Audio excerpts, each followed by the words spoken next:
Yeah, sorry about the kind of poor conditions here for the stream. I'm actually streaming off of my laptop right now, which this is the first time I think I've actually streamed with my laptop, so kind of had to get everything set up in a rush for this clan war.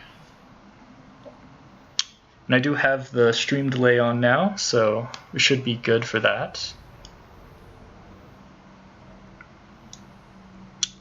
There's also a pretty good chance I'm going to have to leave in about an hour if the clan war ends up going that long. So,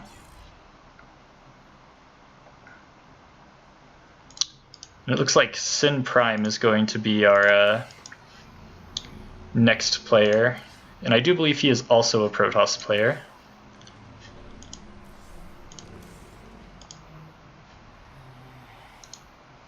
So we're going to have another TVP coming up.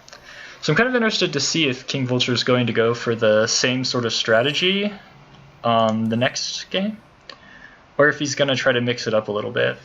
And it's also going to be interesting to see how Sin Prime decides to play out this next map. If he's going to go for the same type of build, or if he's going to because he got to see what King Vulture was going for.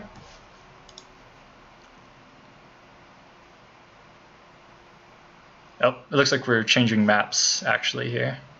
So it looks like it's the incoming player's pick of map.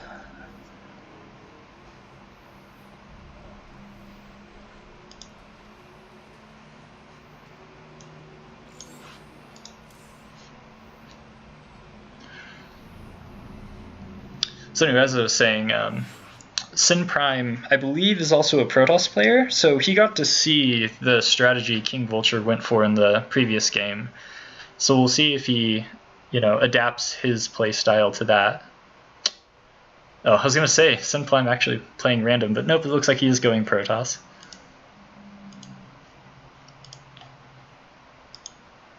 And Lyra being a former player of dLife, so...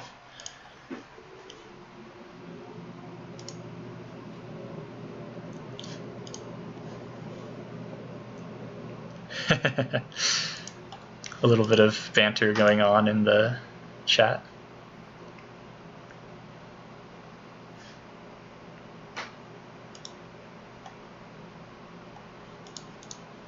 Looks like we're just waiting on King Vulture to get the game started here.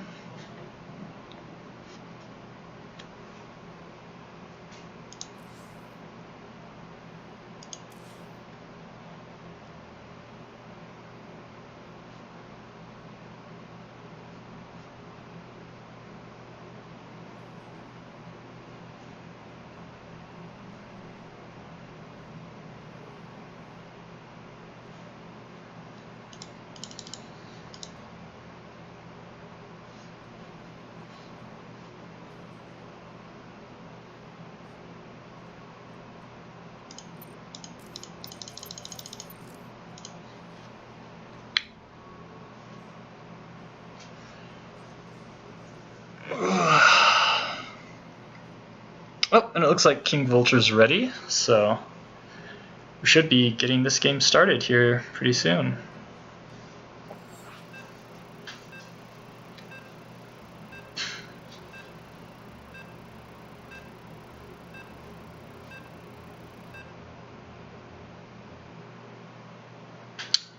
All right.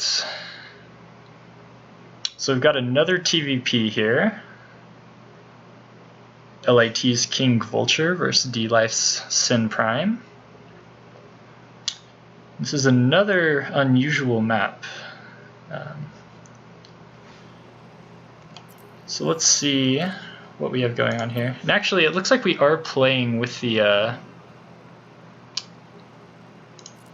Game Heart overlay, which I'm not used to. So it looks like this is a much bigger map than the previous map. This is actually a pretty big map overall for a 1v1 map. So I'm kind of interested to see. It looks like both of the thirds are pretty far away from the natural, so there isn't really like a extremely easy third to take, especially if your opponent's going for sort of a 2-base timing like King Vulture went for in the last game. And it does look like he's going for the same kind of build. Again, just getting gas after barracks, going for what I assume to be a Reaper fast expand. And Sin Prime, on the other hand, going for 2 gas off of 1 base. So it does look like he's going to try to proxy something here. Especially, yeah, filling both of them with 3 workers right off the bat. So it does look like this is going to be some kind of 1 base play out of Sin Prime. We'll see if he brings this probe up here to scout, or if he's just going...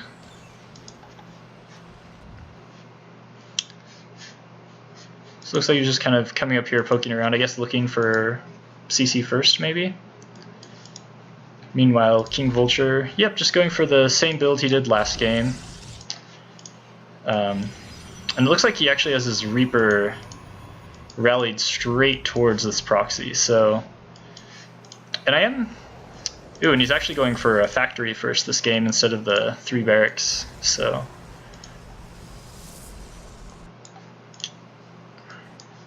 Now, just because this Reaper's going to scout it immediately doesn't mean that this is over, and it is going to be a Stargate.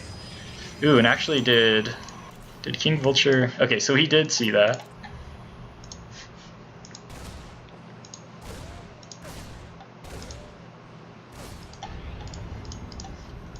Now the thing is, I don't think a Reaper can actually kill this, I could be wrong, but I don't think the Reaper is going to be able to kill this pylon before the Adept gets out there. Oh, it looks like he actually canceled the Stalker and got an Adept instead. Alright, and so we see an Engineering Bay, and then Marines and a Cyclone coming out for King Vulture here, so it looks like that's his plan for dealing with this. Yeah, so the Adept gets there in time to save the pylon, but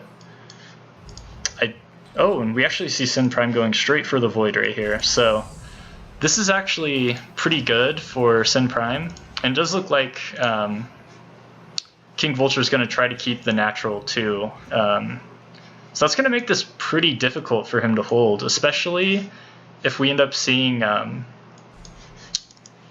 like a 3-gate Adept.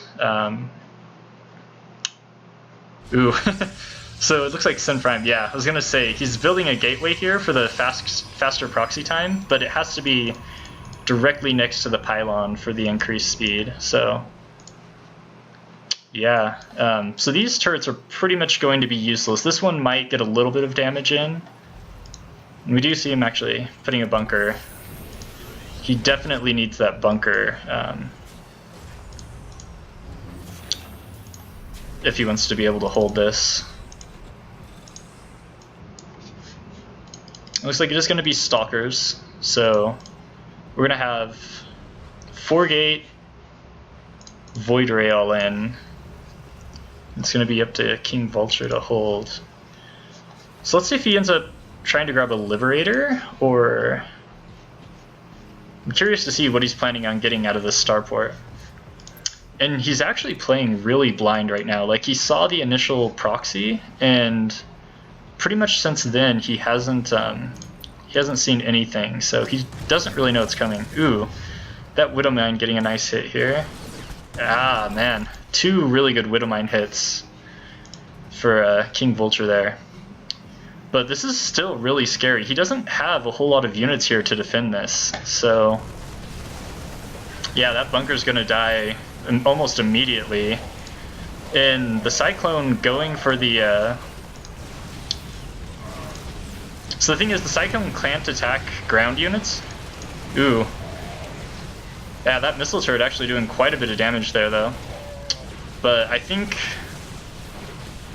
that might just be game. King Vulture just didn't have enough units set to repair that bunker in time.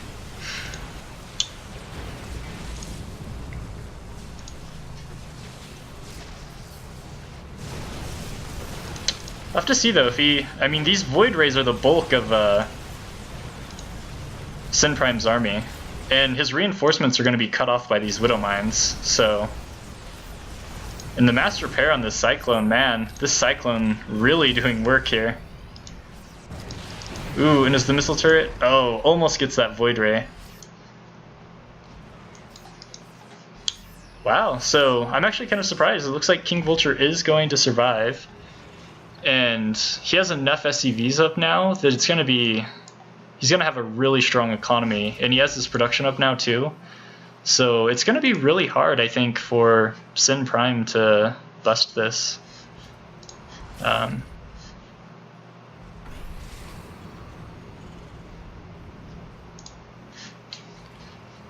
That Cyclone, definitely the MVP here.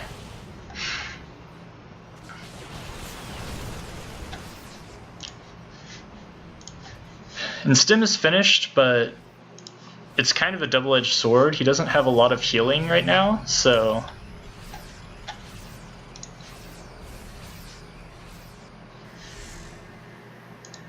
Ooh. It looks like Sin Prime's setting up a little stasis ward trap here, so... I don't like the position, though. Yeah, and the scan's gonna reveal that immediately. Ooh, he needs to target down that Cyclone. Yeah, okay, so targets down the Cyclone, but... just too much bio here. So Warping of Adepts. I actually like the decision to go for Adepts here. And did the Oracle die, or is the Oracle still alive? No, the Oracle's still alive.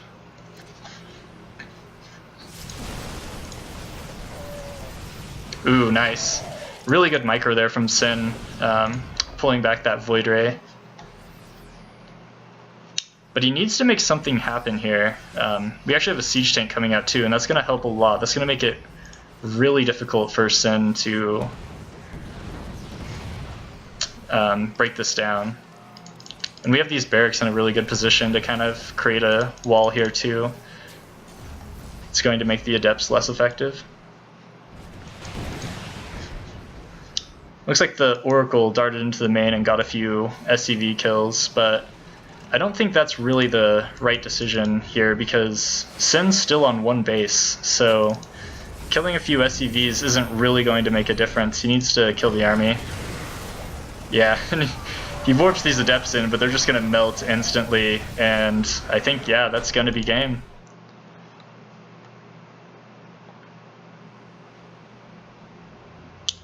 So another really good play here by King Vulture. You know, I'm kind of surprised Sin Prime decided to go for the one base all in after seeing the first game, because we saw in the first game that King Vulture immediately started scouting around for proxies with his Reaper. He never actually sent his Reaper to the other side of the map to scout with it.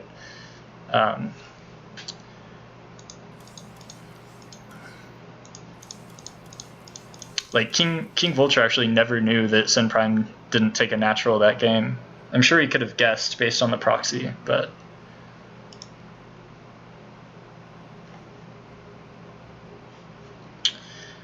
And it looks like the next player for dLife is going to be Apex.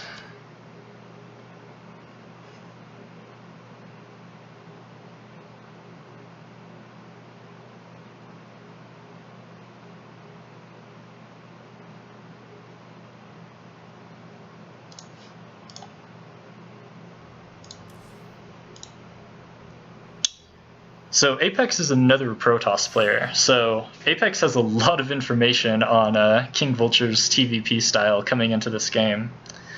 We've seen King Vulture actually go 3 racks after the Reaper expand and Factory after the Reaper expand, so 2 slightly different openings. But Apex knows that King Vulture likes to play Reaper expand and lots of defensive scouting with his Reaper. So with that information, we'll have to see what sort of play Apex goes for coming into this game. And sorry about any buffering issues. I'm not really sure what settings to use for this laptop. So if lots of people are having buffering issues, let me know, and I can try to reduce the settings a little bit.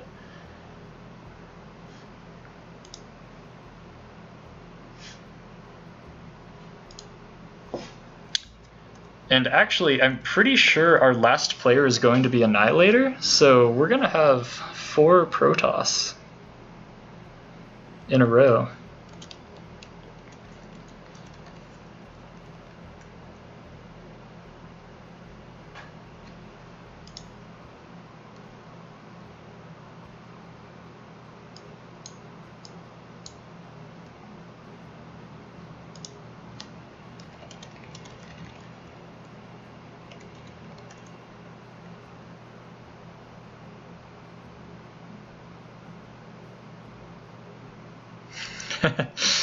See, yeah, it looks like we are fielding all Protoss today. That's very interesting.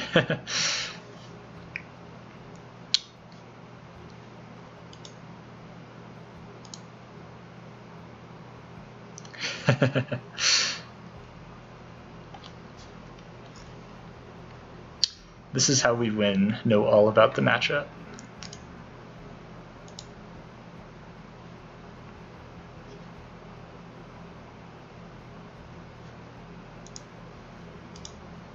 All right, we're just waiting on confirmation from our players here.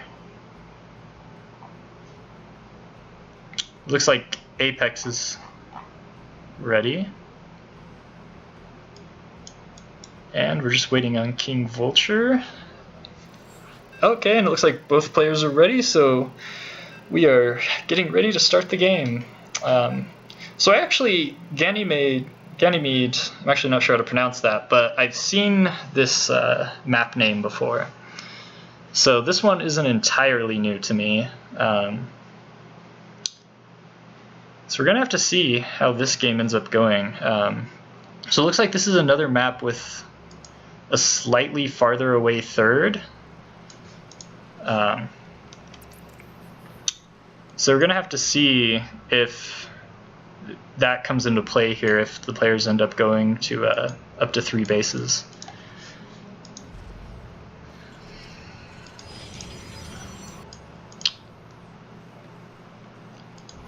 So far it looks like both players... Well, I guess we have to see with Annihilator, but we don't see a fast gas coming out of... Or, sorry, not Annihilator, Apex. But we don't see a fast gas coming out of Apex. And, ooh, we actually do see a gas first coming from King Vulture, so it looks like he's mixing it up a little bit this game. But Apex going to go for the quick scout, so he's going to see the gas first pretty quickly here. And let's see if King Vulture goes for the second gas here, or if he's just doing a gas first expand. I actually feel like gas first expand is just better than Barracks gas expand, but yeah, and it looks like we don't have a second gas coming here out of King Vulture. And he hasn't started a second depot yet either, so it looks like it is just going to be a gas first expand. Meanwhile, Apex on the other side of the map, going for a standard expansion timing here. I didn't see Apex click on the gas, so he probably doesn't know that this was actually a gas first expand. They look very similar, but the main difference is how fast you can get the factory after the barracks. So you can go into a really fast 1-1-1 out of a gas first expand, and sometimes they can catch Protoss players off guard. Now we're going to have to see what kind of tech Apex goes for. A little bit of worker fighting here in the middle of the map. This Reaper looks like it's just going to scout around. It actually is going to jump into the main here, so... Not playing as passively with his Reaper this game as he did in the other games.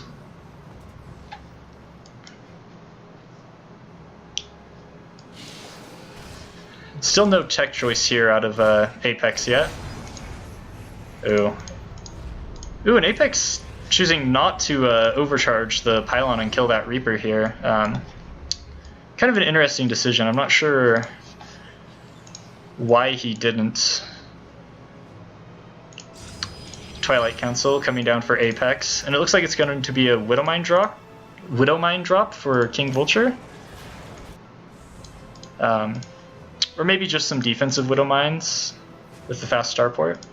But I would imagine he's going to go for the drop here. So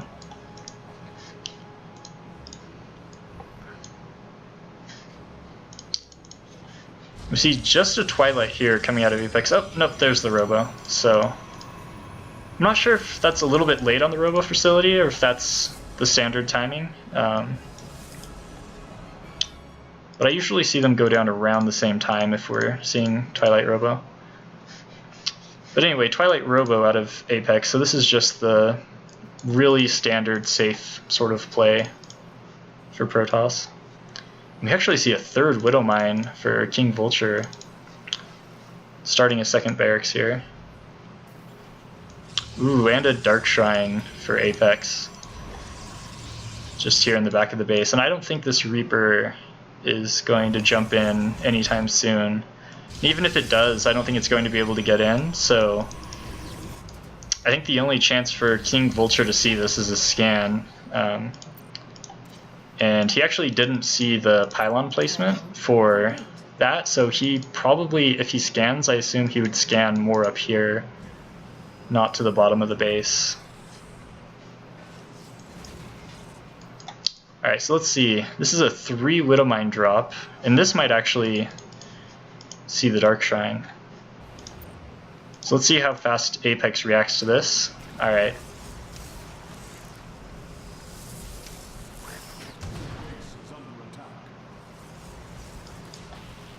Ooh, and he's not reacting to that Widowmine, so that Widowmine's going to do quite a bit of damage there. Looks like six workers killed so far. We actually don't have... Okay, and we do have an observer out for Apex now.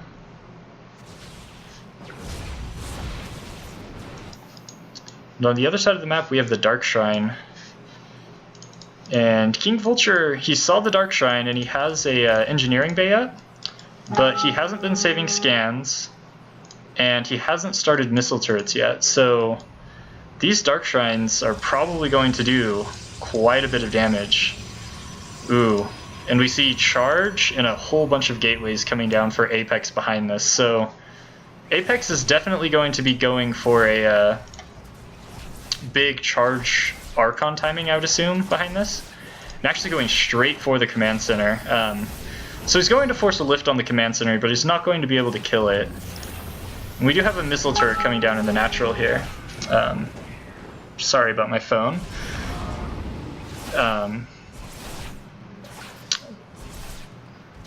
Yeah, so he canceled Stim with the Dark Templar. And it looks like we have a scan up now, but the Warp Prism comes in and picks up the... ooh, and he's actually killing the tanks here with the Dark Templar. Gets out with 2 of them. King Vulture has a third coming up, and a really, like a hidden third here. So... I don't know if it's going to be able to do enough here. So more Dark Templar, and I think we'll see these Dark Templar morph into Archons here in just a moment. Yeah, and I mean, this hidden third, it looks like Apex is doing a 2 base timing. He hasn't been making probes for a while now. He's getting lots of Dark Templar. He might actually, did he get the Dark Templar blink? He did, so he's doing the Nightmare build. So he's just going to blink straight in on King Vulture's army here. And the scary thing about this is the Dark Templar actually do like a crazy amount of damage. So they can blink right in onto King Vulture's army, and he doesn't have Stim, he doesn't have combat shields.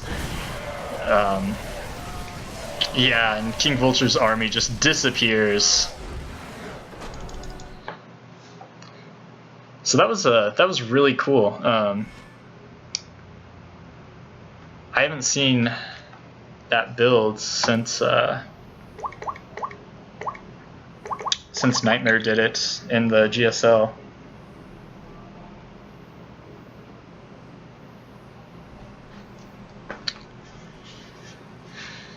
So really cool build there out of Apex, taking the first win for dLife, bringing it to 2-1, still in LiT's favor. I'm actually not sure if it's pronounced LiT or if it's just LiT. Need confirmation on the pronunciation.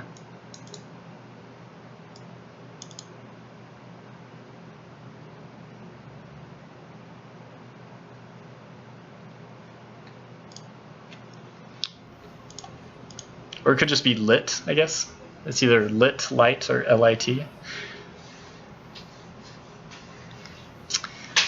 Anyway, so we're going to have to see who the next player for LiT is. Looks like it's going to be Kelso. And I'm not sure what race Kelso plays. It looks like he's gotten all of the races to level 50, so... sorry, I just want to look up his match history. Maybe that'll give us some clues here.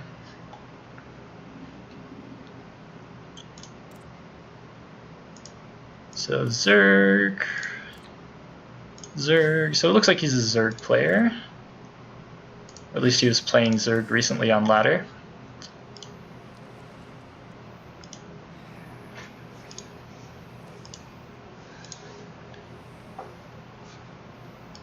It looks like Kelso's trying to decide on what map they're going to be playing for the next game.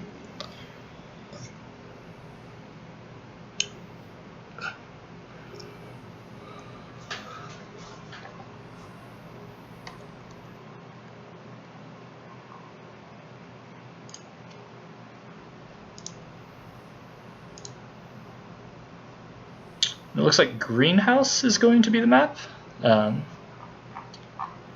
Not one I've heard of, so kind of curious to see what this one looks like. I do want to say, like, the aesthetic for all of these maps has been pretty nice.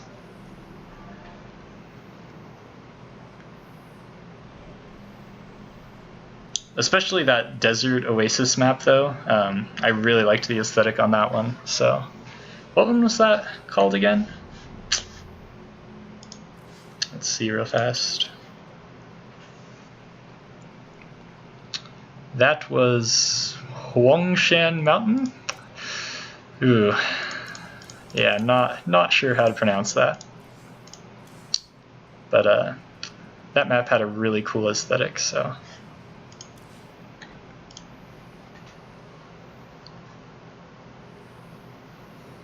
Hopefully this map, Greenhouse, can live up to the same sort of aesthetic detail. You know, I don't know as much about the sort of map-making community in StarCraft as I should. I know some of the like map-making teams, and I actually wonder... Gojira Greenhouse. So I actually kind of wonder if these... Gojira Greenhouse. So I wonder if Avex is the name of like a map-making clan, or maybe just the player who made the map. Anyway, it looks like we're getting right into this game here. PVZ. Ooh, this map does look really cool. I'm not sure if I would call it a greenhouse. It looks a little like neon lights, flashy, but it does look very interesting. All the bases sort of on the outside of the map, and then a very open middle of the map. So I feel like that's a little Zerg favored. So a nice map pick by Kelso. We'll have to see what Apex ends up going for. Looks like he's looking around for... Ooh, it looks like there's actually 2 entrances to the main, or... Oh, whoa, that is really cool. Okay, so it looks like there's actually a backdoor expansion here that has some gold minerals on it. So you can... I wonder if you can like build a base here and then mine through. I want to see what the mineral counts, because these patches look really low. They might just have like 5 minerals in them, to make it really easy to sort of like mine through the back here. Anyway, it looks like Apex going for a forge, a quick forge here. So this could be a cannon rush, or this could just be a forge fast expand, taking this sort of in-base expansion. So we'll have to see what Apex decides to go for here. And we actually see a really fast gas coming down out of Kelso. Ooh, and Kelso doing some nice little drone blocking here to prevent the full wall off. Looks like he is just going to keep his drone there. And this actually... Ooh, wait, but... Oh, wow, so it looks like Apex really knows this map, because one pylon is enough to wall off this whole area right here. Oh, but the... So it's a really cool idea here, but the probe did get killed, and it doesn't look like Apex has another probe out on the map. So we'll have to see if he cancels these, because he did do a full wall off at his natural. So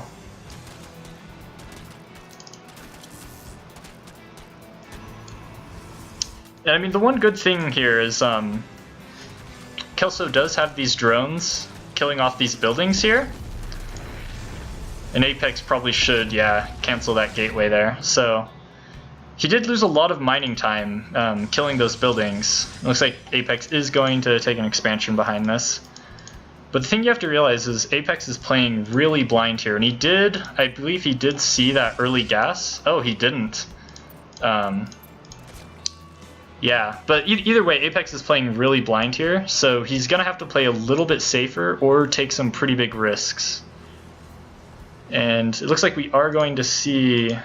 Oh, so it looks like these have about 900 minerals in them, so it's not really easy to backdoor this. It takes quite a bit of mining, actually.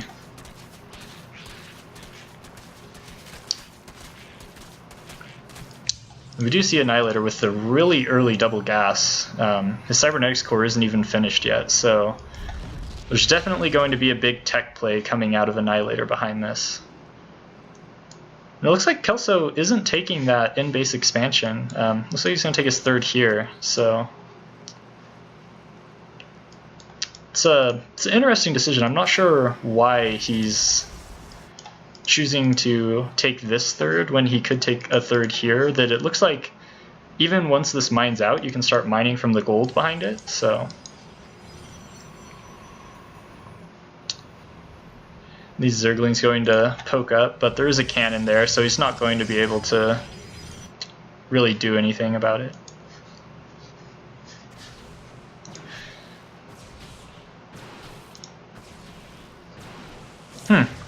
Apex actually choosing to, okay, yeah, so he's going to go for that Overlord. I was going to say he's going for the debris before he goes for the Overlord. This Overlord should be able to get out safely. The Mothership Core isn't up yet to grant high ground vision, so...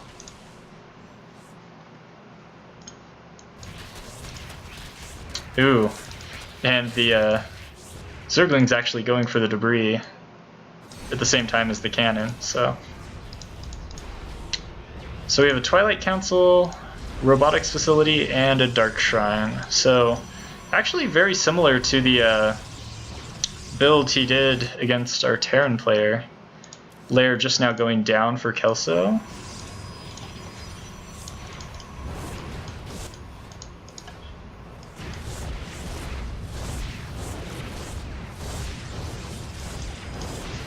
So it's probably going to be another DT drop. I think we'll see, yeah, Warp Prism immediately coming out.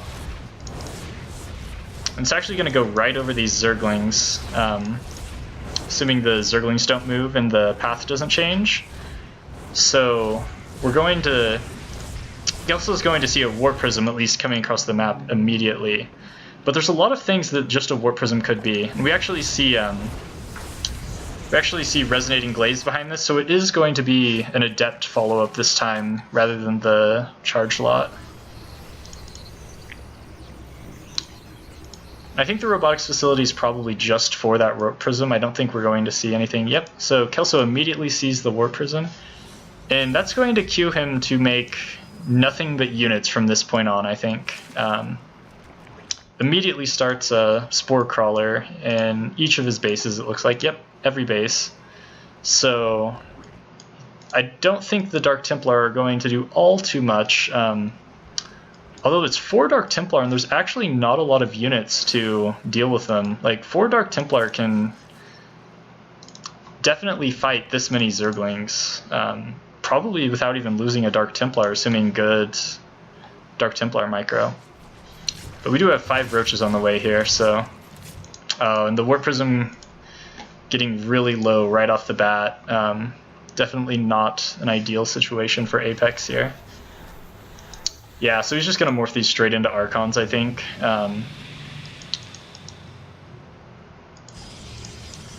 actually have Immortals being produced behind this. So it looks like the timing attack isn't going to come for a while now. Yeah, he's just going to come around with this Warp Prism and these Archons and just do whatever damage he can, basically. Maybe get these Queens that are out of position right now. He's going to come in here and try to pick off some drones, I think. You can actually kill Larva pretty quickly with Archons too, so we'll have to see if he decides to target the Larva or not. Oh man, these Archons just doing a lot of damage.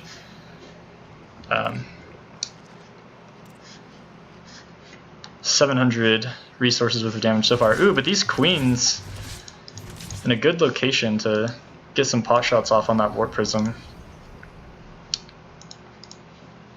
The 3rd Immortal coming out, so this is just going to be a big 2-base timing coming out of Apex, and you know, they're on almost even worker counts. We see a Baneling Nest coming down for Kelso. I think this is going to be really hard for Kelso to hold. Ooh, but it looks like, yeah, these Zerglings are going to come in here and see that, and it looks like he's going to go for a drop. So this might be a Baneling drop or maybe just a Zergling drop into the natural. But with only 8 Zerglings, and especially with Resonating Glaives out on the field, Resonating Glaives and +1, so I think just a warp in of like 3 Adepts is going to hold that off just fine. So we see some Ravagers morphing in back at home for Kelso.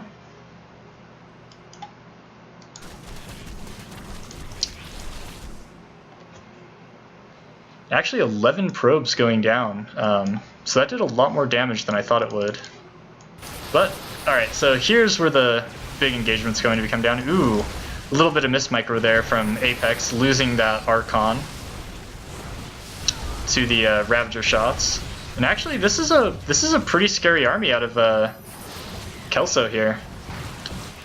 Okay, but here's the Adepts coming in, and as soon as these Banelings are gone, those Adepts, with Resonating Glaives, they actually do pretty decent damage. Ooh, getting the Warp Prism though. So this is all Apex has. Oh man, and those Bile shots doing a lot of damage. And with the Warp Prism gone, I mean, I think Kelso's definitely going to hold this push. Oh man, more good corrosive Bile shots. So Kelso's definitely going to be able to hold this push. Baneling speed finished now too. And we see all of Apex's units streaming across the map, but, well, it looks like they might be in time to save these Immortals, which is a pretty big deal. Ooh, man, more good corrosive Bile shots though. We have another Warp Prism coming across the map here.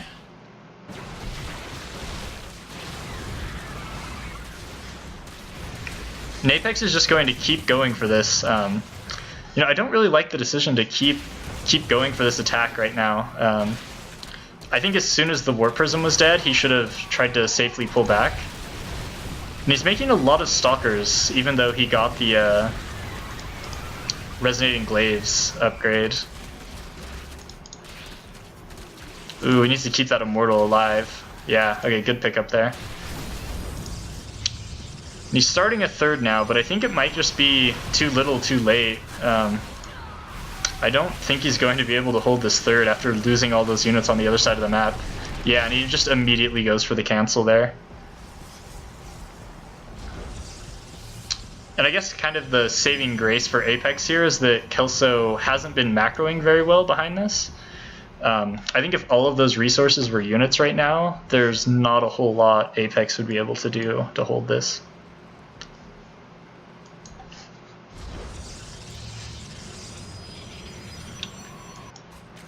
But as it is, it kind of gives Apex a chance to try to get back into this game. He's still not producing probes yet, but he is taking a third, so this might just be a fake third to try to throw Kelso off. Nope, okay, he's starting probe production now, so I guess he was just playing it safe, trying to make sure he had a big enough army to defend whatever Kelso's next attack is before resuming probe production. And Kelso's actually making some drones behind this, but mostly units, so up to 50 drones now. So I think he's definitely gearing up, yeah, for a big attack. Just making a few drones to make sure all of his bases are fairly saturated. It looks like he's going to go for an Zergling Overlord drop. I feel like Baneling drops would be really effective right now, because he has Banelings, he has Overlord speed already. So he's going to go for this drop into the main, but I think Apex is going to see it coming. Yeah, his Stalkers are in position to kill it. Ooh, is it going to get by? Nope. Okay. And that's really good for Apex, because now he can focus on the main attack here. Good force field sort of zoning out that army. But he's going to need to keep getting good force fields, and he can't afford to lose these sentries to Ravager shots. Because if those Banelings get in on his army, it's just going to melt. So 28 Lings in production behind this. But it looks like Apex is going to be able to hold this. Yeah, just really, really good defense there from Apex. But I think the scary thing here is he's still down in supply and he lost all of his sentries, so he might have survived the first round, but round 2 is going to come here in a second, and it's going to be a lot of Banelings, and I don't know if Apex is going to be able to survive that. He's remaking sentries, which is the right call here. He's actually starting a robotics facility, or robotics base, so I wonder if that's for ooh. Oh, okay. I thought Kelso was actually going to go, and if he killed this pylon, it would actually depower 3 of the gateways, which would be a pretty bad position for Apex to be in. Anyway, I'm not sure if this robotics bay is going to be for disruptors or colossi. I think either would be a pretty good decision here. Ooh, and I like this. Lots of changelings here. Oh, and ooh, actually no force fields going down there. Oh, but this is just so many Banelings, yeah, and a huge portion of Apex's army gets destroyed by the Banelings there. Even the probes coming in to fight this, but I just don't think there's enough here for Apex to hold. Yep, and there's the call. So GG, wow, a really good game there by Kelso. When I first saw that attack coming from Apex, I thought for sure that Apex was going to win. Even economy and a slightly bigger army for Apex, but some really good corrosive bile shots, really changing that big engagement at the end though.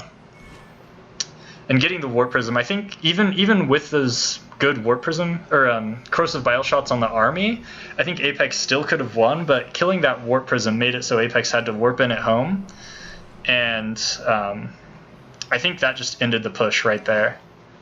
So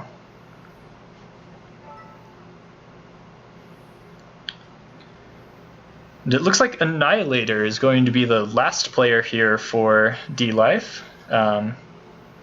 He's a really good Protoss player, so yet another Protoss player coming out of dLife.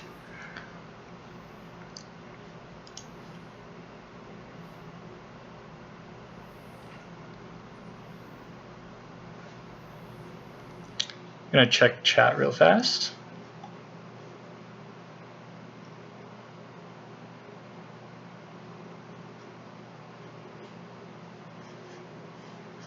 Sorry, I have to Alt-Tab actually to check chat because I'm actually streaming from my laptop right now, so I only have one monitor. It doesn't look like there's anything I need to respond to in chat right now, so.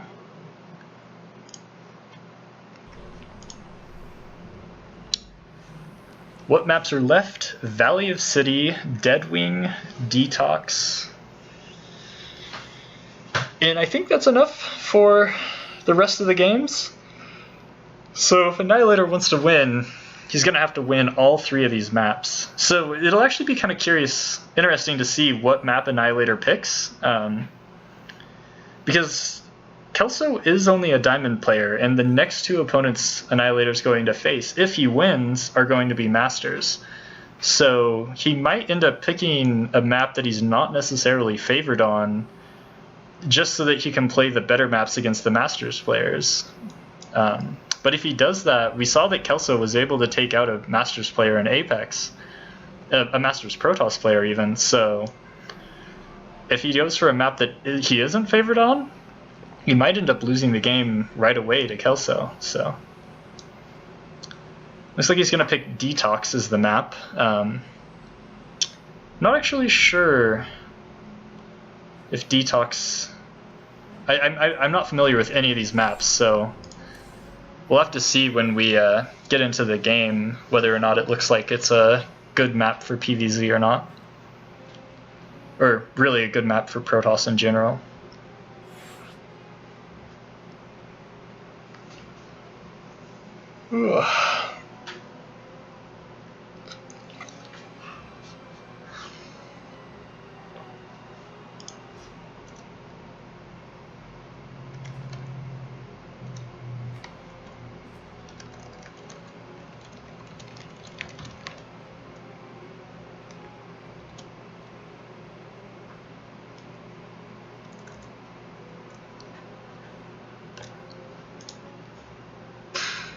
Alright, so it looks like we're going to have Annihilator versus Kelso.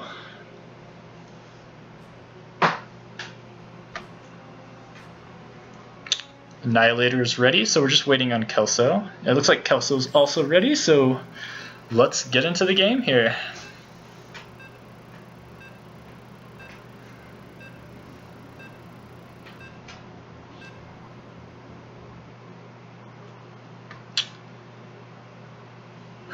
Whoa, this map. Lots of lights. It looks like a really big map, which I think makes it a little bit Zerg favored, the longer attack distances. I guess with Warp Gate, it's not as big of a deal for Protoss, but the bigger map still does make it easier for Zerg to take expansions. Just trying to see, it's a really big map, so it's kind of hard to see where all the bases are, but it looks like the third is pretty far away from the natural, so that's definitely a Protoss favored aspect to the map. Yeah, no, I think this map actually is Protoss favored. Ooh, really interesting here. It's the ramp is actually one of the low ground. So the main is in the low ground, and the natural's on high ground. And Annihilator not going for a scout after the pylon, so looks like he's, or maybe.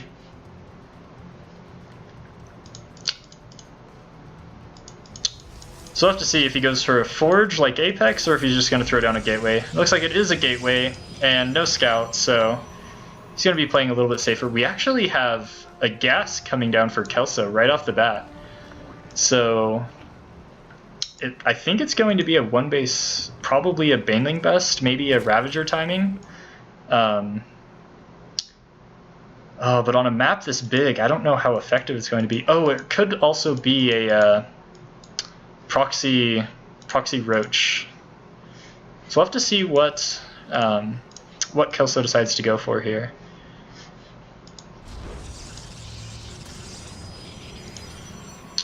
If he's going to throw down the proxy hatchery, or if it's just going to be units streaming across the map. No, but it looks like he's building the hatchery at home.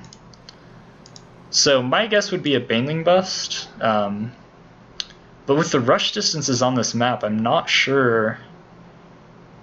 I mean, Annihilator's going to have a lot of time to react to it, so. And he is scouting across the map now. Yeah, so we see speed starting immediately. Nope, and he took his drones off gas, so it's just going to be a Speedling expand. Maybe just playing safe after the attempted cannon rush from Apex in the first game. An Annihilator immediately turns his probe around upon seeing these Zerglings coming across the map, and let's see what his reaction here is. He's not stopping probe production.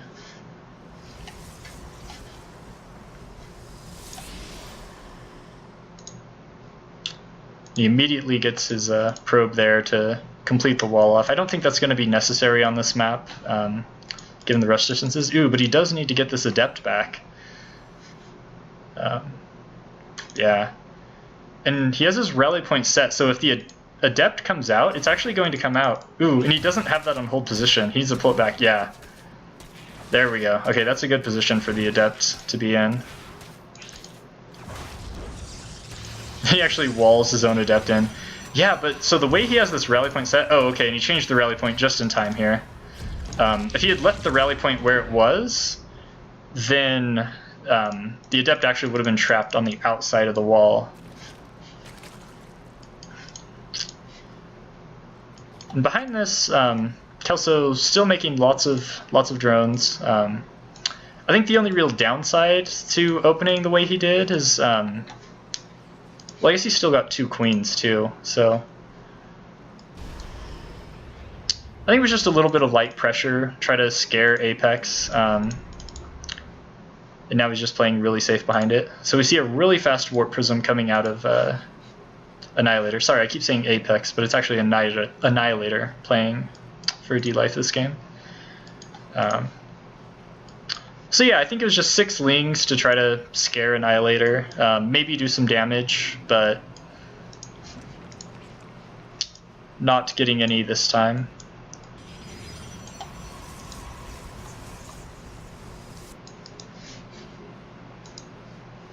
Oh, an Annihilator playing really safe here. He just has this probe on patrol up on the top side of his map. Actually, a lot of gateways going down.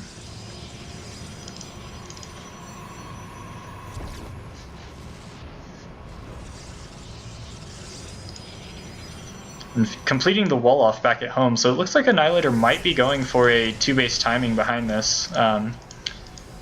Cutting probes really early, no gas at the natural, and this might actually be enough to win the game. We see the Roach Warren and the Baneling Nest coming down for Kelso right now, but it seems like it's just a little too late. Ooh, and especially these Lings have a really bad rally point, immediately dying. I guess it does tell him that the push is coming, but just knowing that the push is coming isn't going to be enough to help him here. He needs the units to defend. An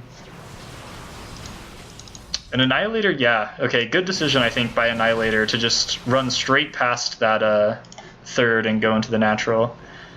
A few Banelings here, but I don't think enough to really kill this army from Annihilator. Yeah, an Annihilator already pre-splitting his units.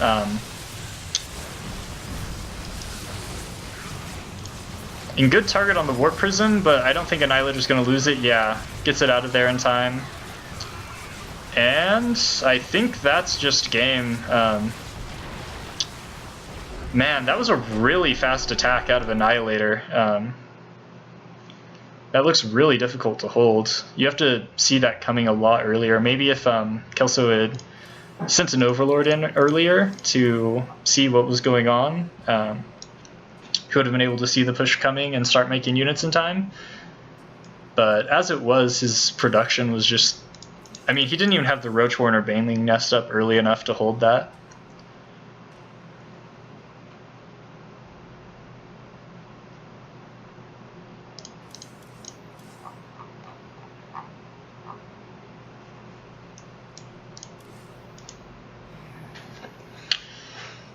And that puts it 2-3 in favor of LiT still. Oh, and it looks like Lyra is going to be the player for LiT. So Lyra is a Terran player. He actually used to be on dLife, so Lyra and Annihilator might be a little bit more familiar with each other's play styles than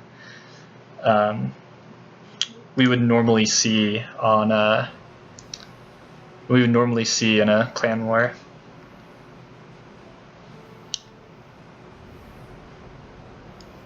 So it looks like Deadwing and Valley of City are the two maps that are left.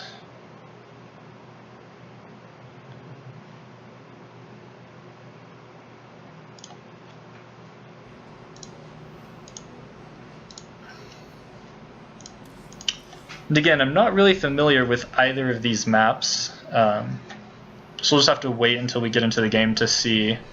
I don't think there's any way to look at the minimap. Maybe I can. I don't know.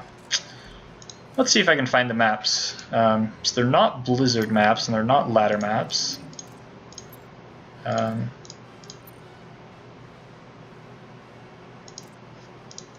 So Deadwing. Deadwing actually sounds familiar.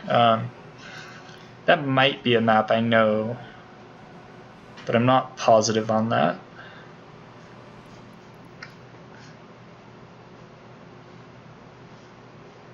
Oh, and it looks like we're actually choosing Valley of City anyway, so.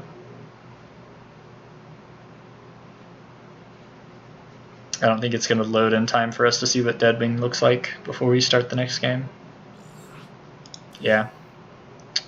Okay, so Deadwing is also going to remain a mystery for us.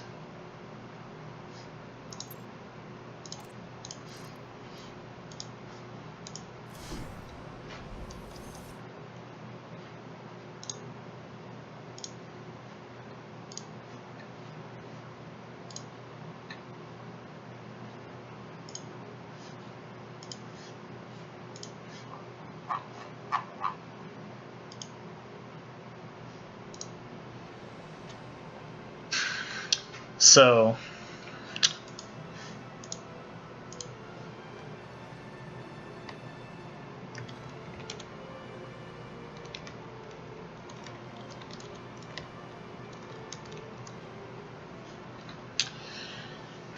for some reason I'm not entering this lobby very quickly at all. Hopefully it's not me causing the buffering issue.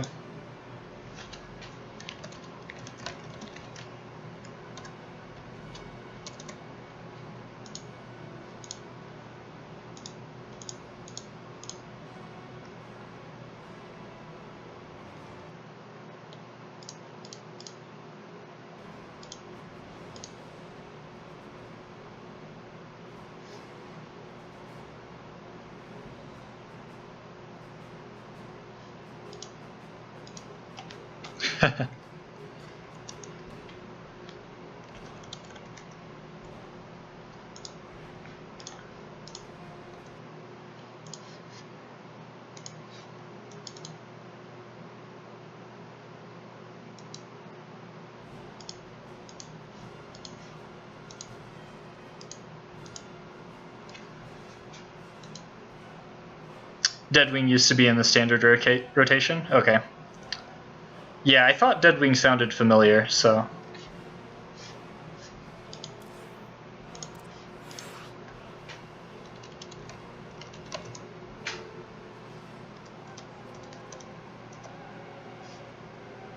here.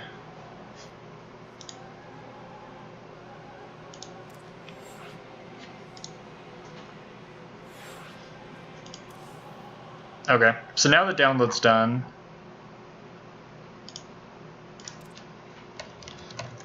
Sorry, so I actually just left the party so I could download the map on my own and then see if it'll invite me straight into the game now. Yeah, so now it loaded for me instantly.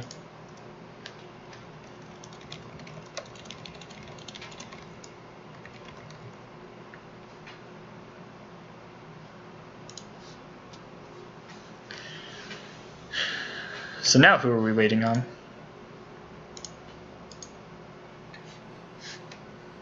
Looks like we're waiting on Annihilator this time.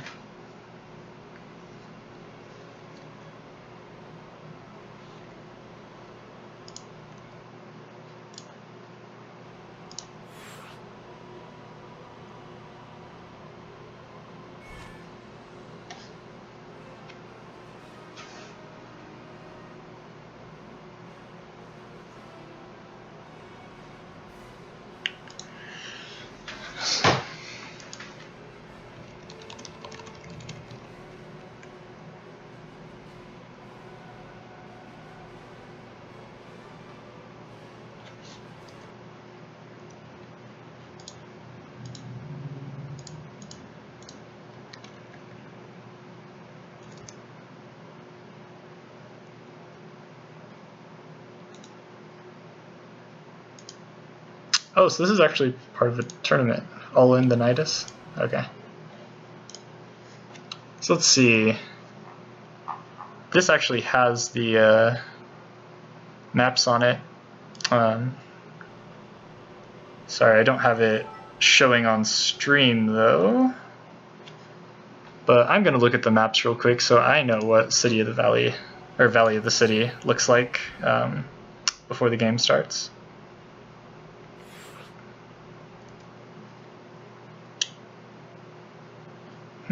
So it's a pretty interesting map. It has a really close third. So it's not like, it seemed to be a pretty common theme with this map pool that the thirds were pretty far away, but this one has a close third.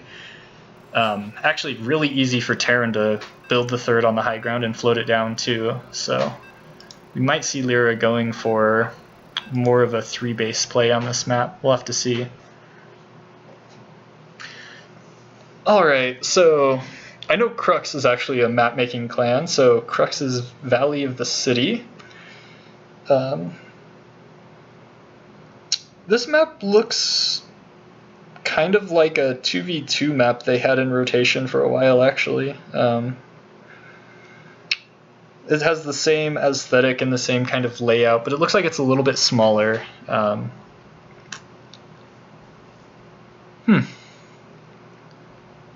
So we'll have to see how this goes. The first 3 bases seem pretty clear. I guess you have a choice between 2 different thirds.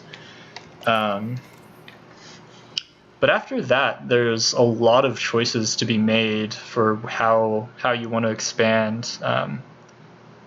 It's a good map for a hidden expansion too, I think. These bases here and here are kind of hard to scout. You have to really go out of your way to find these, and they're just on this little teeny plateau on their own. So it looks like we actually see a gas first coming out of Lyra. Could still be just a gas first expand. It could also be some sort of 1-1-1 play. It's a pretty big map, so I don't think a 1-1-1 is the best sort of strategy to go for, but we'll see if he throws down a second gas here in a second.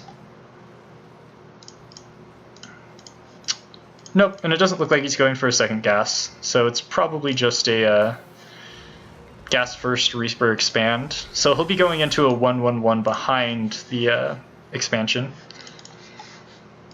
And Annihilator playing pretty standard tier 2, it looks like. The one probing gas makes me feel like, yeah, it's just going to be an expansion. And both players going for an early scout, so I think both wanting to play it a little bit safe here. Ooh, and actually a Marine for Lyra. Kind of an interesting decision. I guess he wants to... Because he did go for the gas first, so we'll have to see what he's saving up the gas for.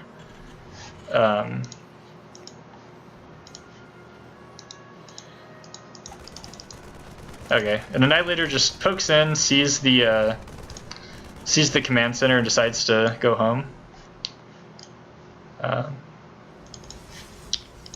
So Lyra saw one pylon, but he didn't see the second pylon. I think it's kind of safe to assume that Protoss makes the second pylon behind their mineral line, though. It's sort of just the safest place to put tech. So early factory and a reactor. Nothing too unusual out of Lyra. He is getting his second gas pretty quickly, though. I mean, I guess this isn't super quick if you're going to go for some kind of 1-1-1 opening. So I think we're... Ooh, and we actually see the factory getting switched onto the reactor. So we're going to see Widow Mines or Hellions. I feel like we're probably going to see... Oh, double Cyclone. Okay.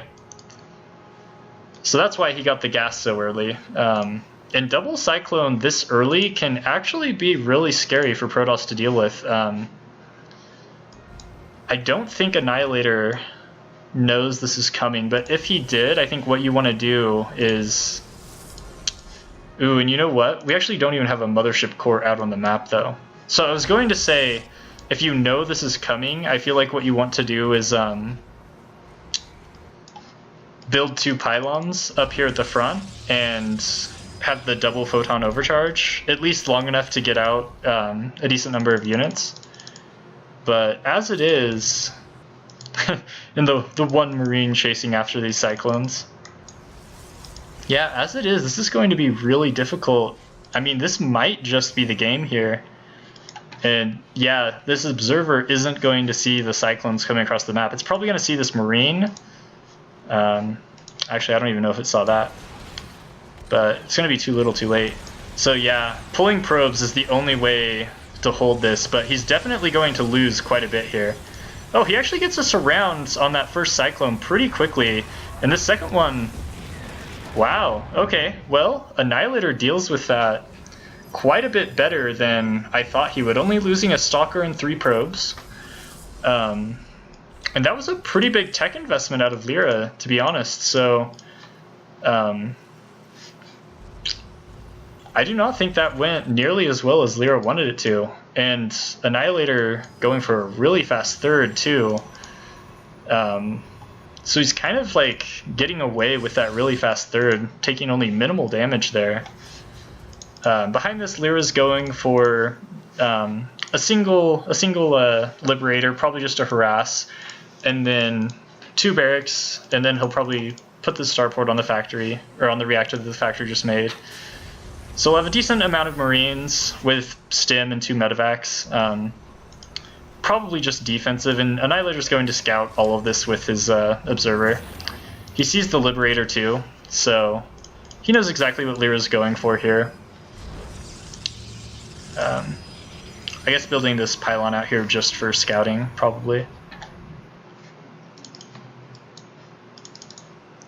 So he's getting Blink. He's still on only 3 gateways, so...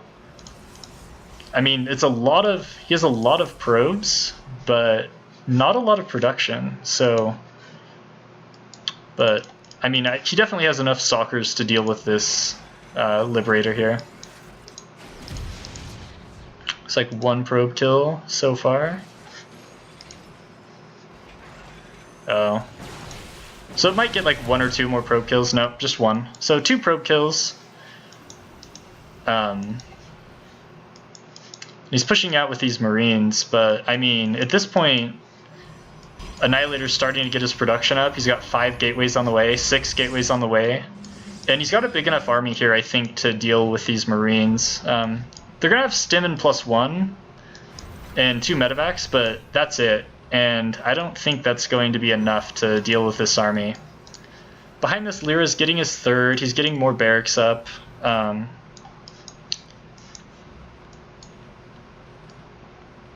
So I guess we'll have to see. I think the best thing, Annihilator has both of his observers over here, so he really wants to be safe against any drops in the main. Yeah, and it doesn't look like Lyra's even really going for the push here. He's just kind of playing it really safe. He doesn't want to lose this army, and I think that's the right decision. I don't think he could do any damage against Annihilator here, so I think he's right to just kind of poke with that army and not try to do damage with it. So now what it's really going to come down to is, can Lyra hold this counter aggression? Because I feel like Annihilator's probably going to go for a big timing now. He got away with a really fast third. He made a ton of production. I think he's up to 8 gateways now. 8 or 9 gateways. 9 gateways. And he's got Blink and he's getting Resonating Glaives. Yeah, so I think he's just going to go for a really big timing attack here. And it's going to be up to Lyra to defend it.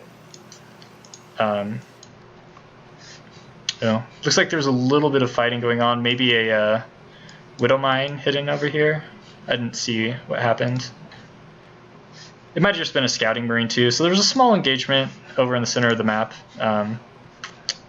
Actually, if Annihilator comes up this map, it could be pretty bad for him. He doesn't have a he doesn't have an observer here, and those Widow Mines, yeah, those Widow Mines doing quite a bit of damage.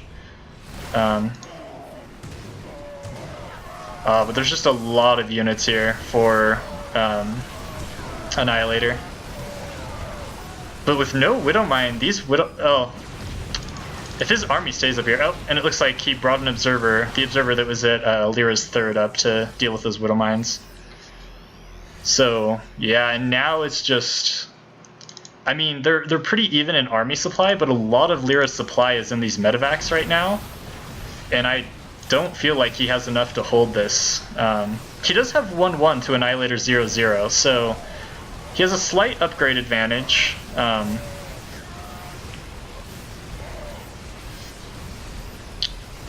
he does have a lot of medevacs for healing, but I just don't think he has enough damage here to really deal with this. Supply is looking pretty even though. Maybe if he pulls SCVs here, yeah, he'll end up losing a lot of SCVs and he'll be in a pretty bad spot economically, but he might survive at least, and that might be all he needs. I also don't see the Warp Prism for Lyra here, or Annihilator. Oh, but there it is. Ooh, this is really close. Annihilator needs to keep that Immortal alive, yeah, and good job keeping that Immortal alive so it can deal with these Marauders. I think it's actually the right decision to warp in the Adepts here so they can tank the Marauder shots.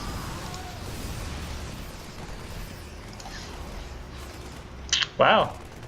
And a really nice hold by Lyra. But I think the big story here is he lost 34 workers in that. So it's 19 workers to 60 probes here. So I feel like all Annihilator needs to do now... Ooh. I don't know about fighting in the middle of the map here. Because I feel like all Annihilator needs to do at this point is defend this counter aggression from Lyra, and he wins the game. I don't feel like he needs to keep attacking right now.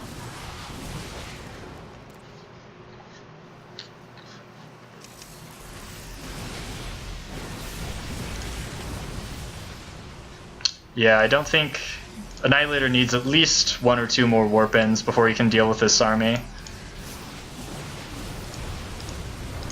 Ooh, nice job by Lyra targeting down that Immortal, but his army's looking really small right now, so he might just not have enough to deal with this. But he does have that upgrade advantage. His +2 attack finished, and Annihilator's still on 0-0.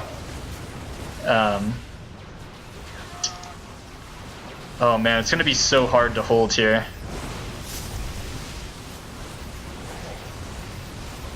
And even if Annihilator doesn't trade efficiently, he has such a big worker advantage. Ooh, those 2 Widow Mines doing quite a bit of damage here. And that Warp Prism's actually getting pretty low on health. But yeah, I just think Annihilator has a little bit too much here for Lyra to be able to deal with it. Just barely getting that Liberator down with his last Stalker. This is actually an 8-kill Stalker. Definitely getting his money worth there. 9 kills. Oh, but dies to that Widow Mine there. Yeah, and I think this is just game. I mean, Lyra lost 17 workers. I think that's pretty much all of his workers. He still has a few over here at his third, but Annihilator's units are just all over in Lyra's production, so I think we'll see a GG any moment here. Yep, and there's the GG. So really nice play there out of Annihilator. I feel like Lyra had a lot of potential to do damage with his opening, and it was just a little bit of miss micro, letting those Cyclones die to the probes. And then just behind that, Annihilator's quick third and mass units behind it really let him take the game. I don't even think he was trading particularly efficiently there at the end, Annihilator, but he just did so much economic damage to Lyra that it didn't matter that he was trading inefficiently. Because even if he was losing like 200 resources to every 150 Lyra was losing, Annihilator could afford that because he had such a stronger economy. So it looks like Prosper is going to be the last player for LiT. Yeah, Annihilator actually takes it back to 3-3, so this is the last game of the clan war here on Deadwing LE. Annihilator versus Prosper. I believe Prosper is another Terran. Let me just check. Yeah, so Prosper is a Terran, so it's going to be another PvT. Actually had a lot of PvT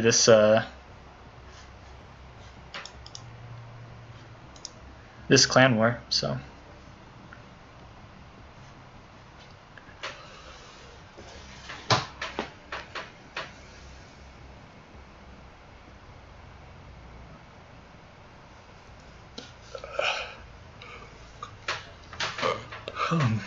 I'll probably recognize this map as soon as I see it, but it's been a while since I've had anything to do with.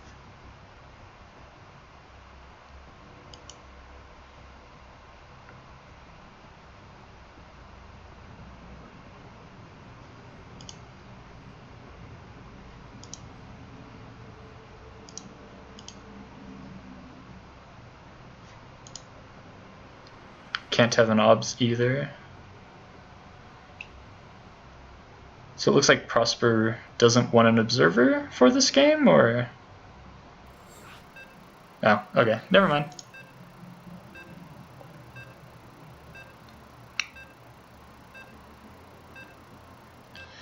Alright, so let's... Oh, okay, yep, I remember this map.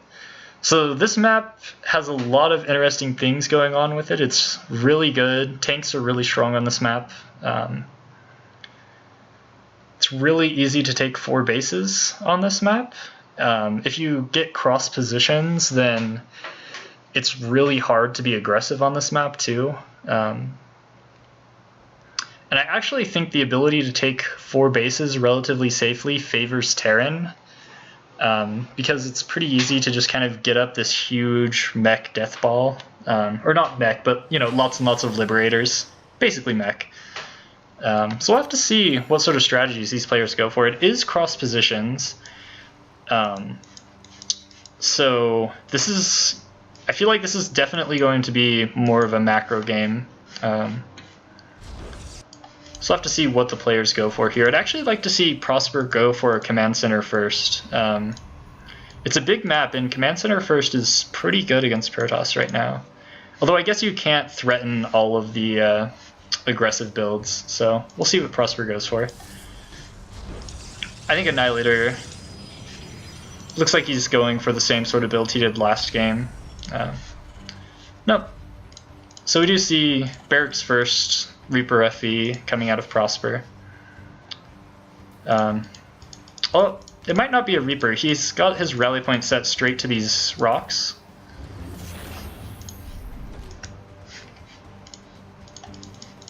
So he might be going to just kill the rocks with a Marine. I don't know. We'll have to see what Prosper goes for. But he is going for an SCV scout, and he's sending it straight across the map. You know, and now that I think about it, I think they actually locked cross position. They either locked cross or made it so you could only spawn cross or vertical positions.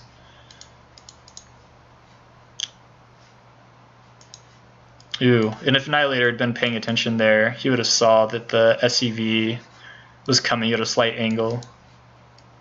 Yeah, but I think they disabled horizontal spawn because of this back path here that made it too easy, like made the aggression come too early. It was really bad for Zerg. And Prosper just trying to be annoying there, trying to stop the gas of Annihilator. Does a pretty good job. So I do see a Reaper coming from Prosper, and it's coming straight across the map, so he's not going to be defensive with this Reaper like King Vulture was. He's going to go straight across, maybe try to kill a probe. Oh, interesting. An Annihilator, I think this Reaper, ooh, just barely missing each other, the Reaper and the probe. And I wonder what Annihilator's doing with this probe. It's kind of a sneaky probe. Ooh, but this Reaper's going to jump straight in. Looks like he's going to get at least one probe kill, maybe two. Oh no. I think a little bit of mistargeting there from Prosper, missing the kill, not getting anything. But he's probably going to bounce back into this natural and maybe do some damage over here. Let's see. Yeah, getting one probe. Actually two probes. Where? Oh, okay, he killed the scouting probe too for Annihilator. So what did the scouting probe get to see? It saw the reactor in the factory, so nothing too unusual. He knows that Prosper's going for a 1-1-1 behind this, but I think almost every Terran does.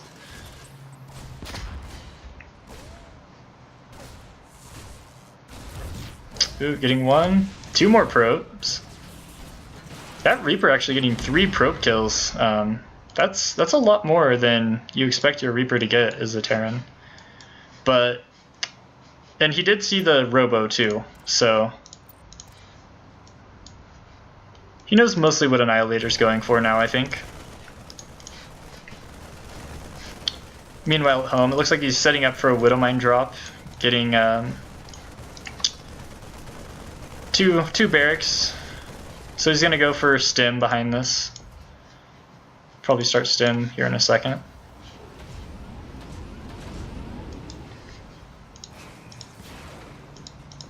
Or not. I think he just forgot to build stim, honestly.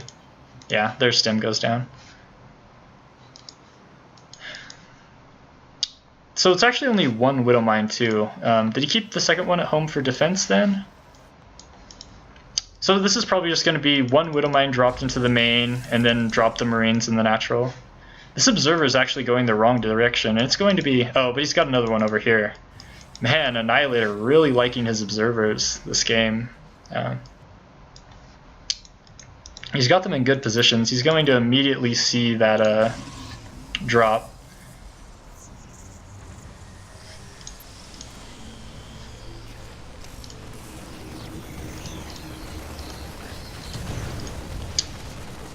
So 4 probes here pretty quickly. We'll see if Prosper goes for some cute micro here or not. Looks like not. And that Observer should come down here, yeah, to let Annihilator kill that. So 4 probes. I mean, 4 probes for a Widowmine and 3 Marines. It's pretty even, honestly. It's not the worst trade. But you definitely want to get a little bit more damage than that done. It's actually going to send a second drep out. And again, Annihilator playing with this really fast third. He actually hasn't resaturated the gas in his main. Looks like he's going to do that now. And it really looks like Annihilator's going for the same sort of play that he went for in the previous game here. These 3 Marines gonna drop in here to try to be annoying again, while this drop's gonna come in from the natural. And he actually misses the Observer over here, so Annihilator isn't going to be forewarned. A little late dropping that Widow Mine though.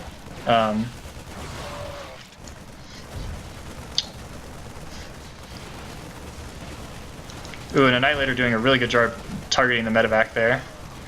But he's actually denying a lot of mining time here at the natural. Ooh, oh.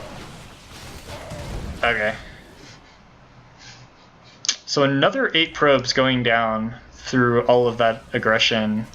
And Prosper's taken his 3rd behind this.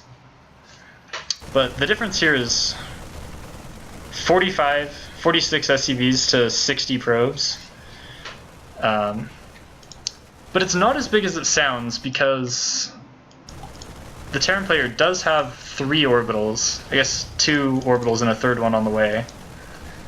So he's not super behind in economy.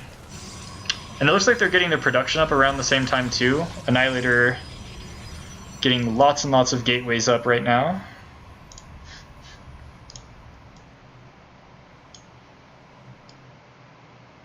Looks like he's only getting 6 gateways so far this time.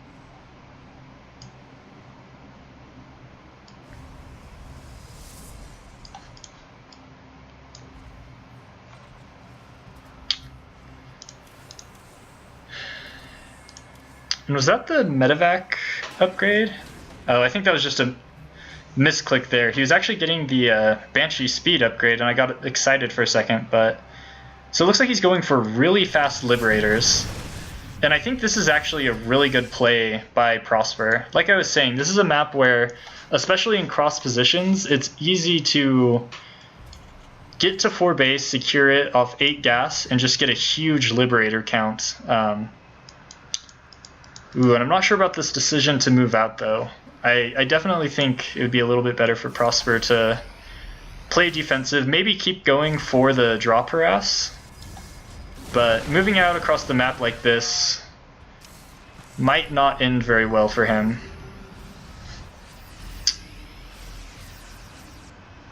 Have to see, though. Annihilator kind of walking right past that Widow Mine, so that's good for him. And 1 Liberator not going to make much of a difference in this situation, I think. Yeah, so he's just gonna bring in all of the depths. Ooh. Both of the Liberators going down almost immediately. And actually, Annihilator floating a lot of resources right now. Maybe not keeping up with his warpins as well as he should be. But even with all of these resources in the bank, I think it's going to be enough to kill Prosper here. I really think that decision to move out might have cost him the game. He's going to go for a counter drop here. And this is enough units that it'll be able to deal with even just like 1 or 2 warpins from Annihilator.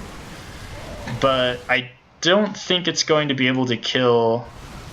Oh, and he's actually pulling these units back too. I think that's a mistake. Yeah. I really think it was that decision to move out there that ended up losing Prosper the game. And with that, dLife actually wins the clan war 4-3, I do believe.